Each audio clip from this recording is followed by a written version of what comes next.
રાજકોટ શહેર ભાજપના નવનિયુક્ત ઉપપ્રમુખનો એક વિડીયો સામે આવ્યો છે અને જેમાં તેઓ ખુદ ઢૂંઢતા નજરે પડ્યા છે। સોમાભાઈ ભાલિયાને ઉપપ્રમુખ તરીકેની જવાબદારી સોંપવામાં આવી છે। નિમણૂક બાદ તેમનો એક વિડીયો સોશિયલ મીડિયામાં વ્યાપક રીતે ચર્ચાનો વિષય બન્યો છે। વાયરલ થયેલા વિડીયોમાં સોમાભાઈ ભાલિયા માતાજીના માંડવામાં ભક્તિભાવ સાથે ધૂણતા તેમજ પોતાના વાંસામાં સાંકળો ઝીંકતા નજરે પડ્યા છે। આ વિડીયો જાહેર થયા બાદ રાજકીય અને સામાજિક વર્તુળોમાં વિવિધ પ્રતિક્રિયાઓ જોવા મળી રહી છે। ભાજપના સૂત્રો અનુસાર સોમાભાઈ ભાલિયા માતાજીના અનન્ય ભક્ત તરીકે ઓળખાય છે અને પોતાના સમાજમાં તેઓ લોકચાહના ધરાવે છે। તેમના સમર્થકો આ વિડીયોને તેમની ધાર્મિક આસ્થા અને વ્યક્તિગત વિશ્વાસ સાથે જોડે છે। ઉલ્લેખનીય છે કે અગાઉ પણ ભાજપના વરિષ્ઠ નેતા અને પૂર્વ મંત્રી અરવિંદ રૈયાણીના માતાજીના માંડવામાં ધૂણતા દ્રશ્યો સોશિયલ મીડિયામાં સામે આવ્યા હતા। જે સમયે પણ ચર્ચા જાગી હતી। ભાજપ દ્વારા આ મામલે કોઈ સત્તાવાર પ્રતિક્રિયા આપવામાં નથી આવી।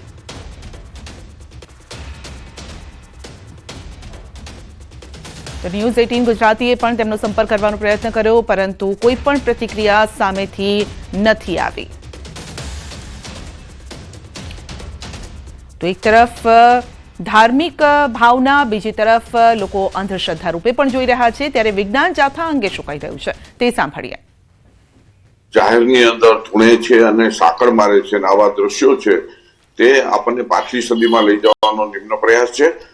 ભાજપ, કોંગ્રેસ કે આપ કે કોઈ પણ રાજકીય પક્ષ હોય, વા ધૂણતા હોય તેવા વ્યક્તિને હોદ્દો આપતા પહેલા વિચારવું જોઈએ અને વિજ્ઞાન જાથા છે આ ધૂણવાની પ્રક્રિયાને વિજ્ઞાન જાથા વખોડે છે અને નિંદા કરે છે। રાજકોટ શહેર ભાજપના ઉપાધ્યક્ષ સોમાભાઈ ભાલિયાના વાયરલ થયેલા વિડીયો અંગે સોમાભાઈ ન્યૂઝ 18 ગુજરાતી સાથે વાતચીત કરી, જેમાં સોમાભાઈ ભાલિયાએ કહ્યું છે કે હાલ જે વિડીયો વાયરલ થયો છે તે ખૂબ જ જૂનો છે, તેમજ વાયરલ વિડીયોમાં પોતાની વર્તણૂકને શ્રદ્ધા અને આસ્થા સાથે જોડાયેલી હોવાનું જણાવ્યું। તેમજ કોઈ હિત શત્રુ દ્વારા જાણી જોઈને વાયરલ કરવામાં આવ્યો હોવાનું જણાવ્યું છે। જો કે જાહેર ક્ષેત્ર સાથે જોડાયેલા વ્યક્તિએ આ પ્રકારનું વર્તન જાહેરમાં કરવું તે યોગ્ય છે કે કેમ તે અંગે તેમણે કોઈ સ્પષ્ટ પ્રતિક્રિયા આપવાનું ટાળ્યું છે। જૂનો વિરોધી મૂકવો હોય માતાજીનો માંડવો હતો અને શ્રદ્ધાના વિશ્વમાં કેટલા વર્ષ જૂનો છે આ વિડીયો? કાંઈ ધૂણતા નથી, આપણે ભોવાત નથી, એટલે અંદાજિત કેટલા વિશ્વમાં આપણે મોજ કરી માતાજીનો માંડવો। રાજકોટ ઉપાધ્યક્ષ સોમાભાઈ ભાલિયાના વાયરલ વિડીયો મુદ્દે ભાજપ પ્રવક્તા ડોક્ટર અનિલ પટેલનું નિવેદન છે। સોમાભાઈ અમારા સિનિયર નેતા છે, વિડીયોમાં દેખાય છે કે તે ભક્તિમાં લીન છે। સાંકળવાળો વિડીયો પણ જોયો, પરંતુ કેટલાક સમાજમાં આવી પરંપરા હોય છે અને તેમની અંધશ્રદ્ધા બાબતનો કોઈ ફીડબેક નથી મળ્યો। શ્રદ્ધા અને અંધશ્રદ્ધા એક પાતળી ભેદ રેખા છે આ વચ્ચે, અને તે વ્યક્તિગત રીતે ધાર્મિક સામાજિક સેવા કરનાર વ્યક્તિ છે। કેટલાક સમાજોમાં કેટલાક પ્રકારની પરંપરા હોય છે। મેં સાંકળવાળો બી જોયો, ઘણા જ ધાર્મિક સમૂહોમાં આ પ્રકારની પરંપરાઓ પણ ચાલતી હોય છે અને મેં ત્યાંથી થોડા ફીડબેક પણ મેળવ્યા છે અને એ એમની એક સામાજિક પરંપરાની સાથે સાથે એ પોતે ખૂબ ધાર્મિક આસ્થા ધરાવનાર વ્યક્તિ છે અને એમાં અંધશ્રદ્ધા કે એ પ્રકારનું કોઈ વર્તન હોય એવું કોઈ ફીડબેક મળ્યું નથી અને કદાચ દ્રશ્યમાં પણ દેખાતું નથી। સુરતના કતારગામમાં 5 વર્ષની બાળકીનું મોત થયું છે। બાળકીનું શરદી, ખાંસી, તાવના કારણે મોત થયું છે। બાળકીને છેલ્લા 8 દિવસથી શરદી, ખાંસી અને તાવ આવ્યો હતો।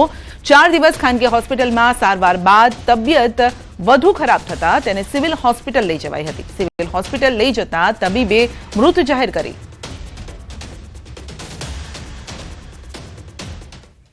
तीन दिन वहाँ एडमिट रखा मैंने और सर बोल रहे हैं कि उसका बहुत गंभीर तकलीफ है, जोखम जैसा काम है बहुत। उसमें एम्बुलेंस में लेके आए हम, पूरा वो नाक में वो सब डाल के, फिर एम्बुलेंस आया, नीचे उतारा, उन्होंने डॉक्टर के अंदर वो एमरजेंसी में लेके गए, तो उसने डॉक्टर लेने को मरती घोषित करा हुआ कि काम कैसे हो गए। ભાણવડ તાલુકાના સણખલા ગામે પતિ અને પત્ની વચ્ચે ખેતરમાં પાણી વાળવાના કામને લઈને ઝઘડો થયો, જે હત્યાના મામલામાં ફેરવાયો છે। આવેશમાં પતિ નંદરામ ગરવાલે પોતાની પત્ની રેખાબેન પર લોખંડના પાવડાથી ઘા ઝીંકી દીધા, છાતી અને આંખના ભાગે આડેધડ મુક્કા મારી ગંભીર ઈજા પહોંચાડી. પ્રાથમિક વિગતો મુજબ પતિએ ગળું દબાવીને પણ પત્નીને મોતને ઘાટ ઉતાર્યા હોવાની શક્યતા છે. ઘટનાની જાણ થતાં પોલીસ ત્યાં પહોંચી આરોપીને ઝડપી લીધો છે. આરોપી સામે ગુનો નોંધીને તપાસ હાથ ધરી છે.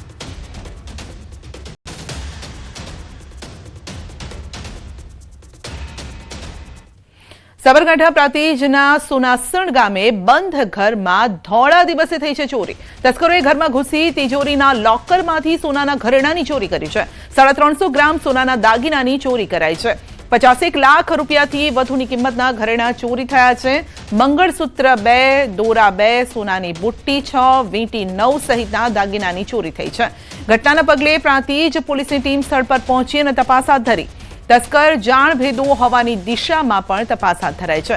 પરિવાર ગાંધીનગરના ચંદ્રાલા ગામે સમૂહ લગ્નોત્સવમાં ગયો હતો અને તે દરમિયાન તસ્કરોએ બંધ ઘરને નિશાન બનાવ્યું.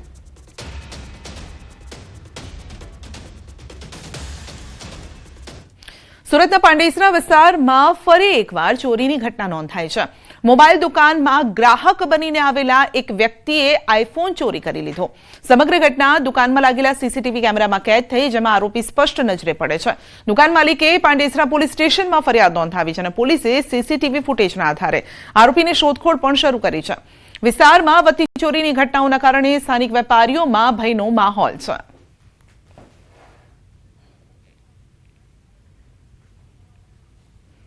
ભરૂચના અંકલેશ્વરમાં જાહેર માર્ગ પર જોખમી રીતે વાહન ચલાવનાર 4 શખ્સની ધરપકડ કરવામાં આવી છે.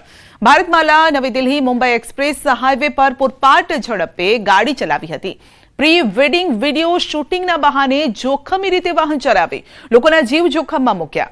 વિડીયો વાયરલ થતા પોલીસે 6 શખ્સ સામે ગુનો દાખલ કરી 4ની ધરપકડ કરી છે. ફોનગામ નજીક કેબલ બ્રિજ પર એક બુલેટ અને 4 ગાડી પૂર ઝડપે ચલાવી હતી. રોડની વચ્ચે વાહનો ઊભા રાખી ટ્રાફિકમાં અડચણ ઊભું કરી પ્રી વેડિંગની રીલ્સ બનાવી હતી.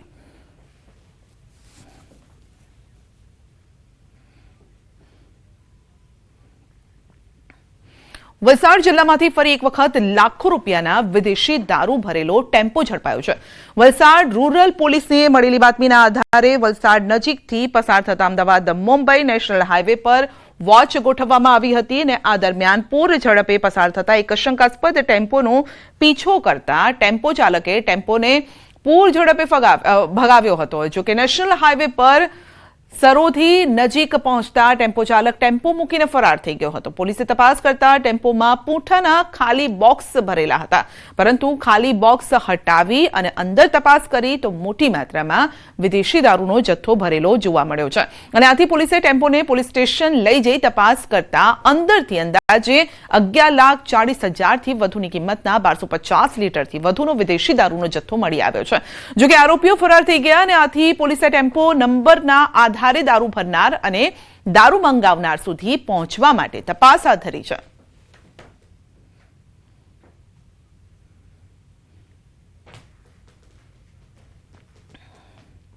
ખેડૂતો માટે સારા સમાચાર. ચણા અને રાઈની ટેકાના ભાવે ખરીદી કરશે. 13 ફેબ્રુઆરીથી 5 માર્ચ સુધી કરાવી શકાશે નોંધણી. ગ્રામ કેન્દ્રો ખાતેથી ઓનલાઈન નોંધણી કરાવી શકાશે. તો ખેડૂતો માટે સારા સમાચાર. ચણા અને રાઈની ટેકાના ભાવે ખરીદી કરવામાં આવશે. રાજ્યના ખેડૂતોને તેમની ઉપજના પોષણક્ષમ ભાવ સાથે આર્થિક રક્ષણ પણ મળી રહે તે માટે મુખ્યમંત્રી ભૂપેન્દ્રભાઈ પટેલના માર્ગદર્શન હેઠળ સરકાર વર્ષ 2026-27 માટે ચણા અને રાઈની ટેકાના ભાવે ખરીદી કરવાનું આયોજન કર્યું છે. તો પાકની ટેકાના ભાવે ખરીદી કરવા માટે રાજ્યના તમામ જિલ્લાના ખેડૂતોએ 13 ફેબ્રુઆરીથી 5 માર્ચ 2026 દરમિયાન ગ્રામ્ય કક્ષાએ ગ્રામ કેન્દ્રો ખાતેથી આધાર ઓથેન્ટિકેશન દ્વારા સમૃદ્ધિ પોર્ટલ પર નોંધણી કરાવવાની રહેશે. VCE દ્વારા નોંધણી વિનામૂલ્યે કરવામાં આવશે, જેથી ખેડૂતોએ નોંધણી માટે એક પણ રૂપિયો ચૂકવવાનો રહેશે નહીં. ચણાની 1175 રૂપિયા પ્રતિમણના ભાવે ખરીદી થશે. રાઈની 1249 પ્રતિમણના ભાવે ખરીદી થશે.